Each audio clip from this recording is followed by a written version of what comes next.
Vamos a ver una primera aproximación de nuestro análisis con respecto a lo que significa la compra de la refinería del 50% de la refinería de Deer Park allá en Texas, es muy cerca de Houston. ¿Cómo la ves, Víctor? Fíjate que la refinería de Deer Park tiene diferentes aristas que se deben de estar analizando, porque también hay que correlacionarla que va con el talón de Aquiles de las finanzas públicas gubernamentales. ¿Por qué? Vamos a verlo. Primero, se anunció el acuerdo de compra por 596 millones de dólares.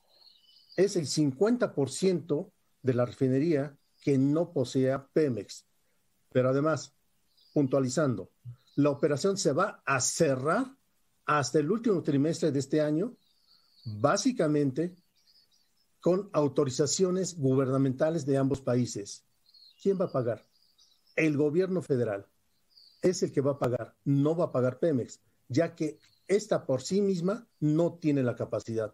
La empresa, desgraciadamente, si lo vemos financieramente, tiene serios problemas, no tiene liquidez, no tiene para invertir y está quebrada.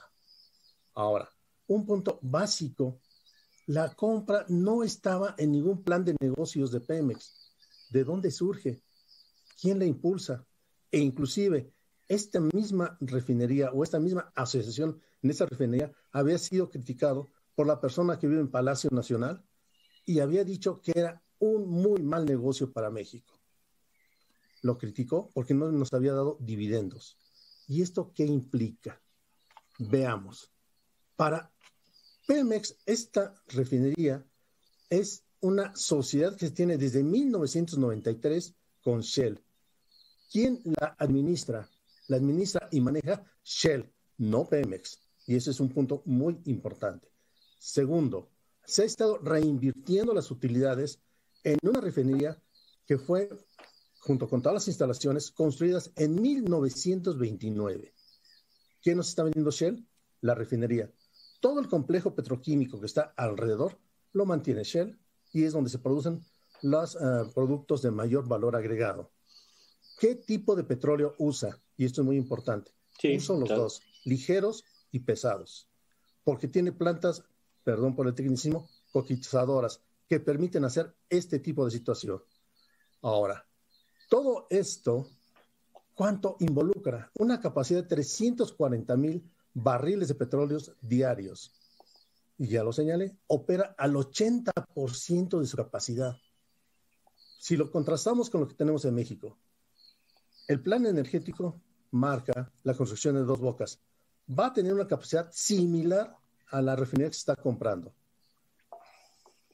Pero solo va a producir o solo va a poder procesar petróleo Maya. ¿Cuánto va a costar? Originalmente 8,900 millones de dólares. 10,000 millones de dólares. No, 9,000 millones de dólares. 9,000. Pero ya están hablando de 12,000 y según los estudios técnicos se habla hasta de que se puede ir al doble. Y el tiempo de construcción no va a ser de 3 años. Pero bueno.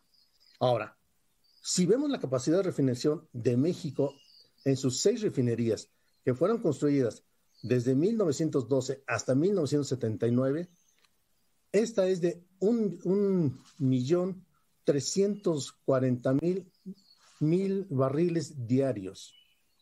Desgraciadamente, solo opera al 35% de capacidad. ¿Y esto qué significa? Al comparar la nueva refinería o la refinería que se está tratando de comprar con nuestra capacidad, esta refinería significa el 67% de lo que se produce actualmente en México. Es decir, sí va a resolver un problema de muy corto plazo. ¿A qué precio? Lo veremos. Se mantendrá la misma capacidad de manejo de esta refinería bajo la dirigencia de Pemex, lo veremos. Pero hay otro punto también. ¿Por qué vende Shell?